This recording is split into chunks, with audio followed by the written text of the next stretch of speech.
Hello viewers, welcome to my channel Easy 60. இன்னைக்கு Tamil Nadu syllabus standard 10 chapter 5 exercise number 5.4ல sum number 4 பார்க்கலாம்.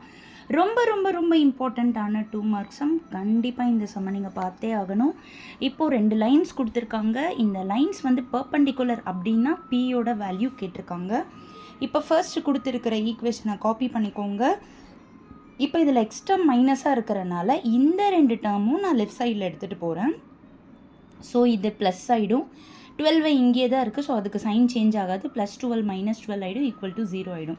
So standard form of the equation எழுதிட்ட பிறகு ஒரு equation தெரியும், அதுலேருந்து ஸ்லோப் கண்டுபிடிக்கணும் அப்படின்னு என்ன ஃபார்முலானா m1 = coefficient of x by coefficient of y. So minus coefficient of x வந்துட்டு p+3 divided by coefficient of y வந்துட்டு 12. இப்போ செகண்ட் ஈக்குவேஷனை எடுத்து காப்பி பண்ணிக்கோங்க. இப்போ m2 கண்டுபிடிக்க போகிறோம், which is minus coefficient of x வந்து 12 divided by coefficient of y வந்துட்டு -7. மைனஸ் மைனஸ் கேன்சல் ஆகிடும், 12/7 இருக்கும்.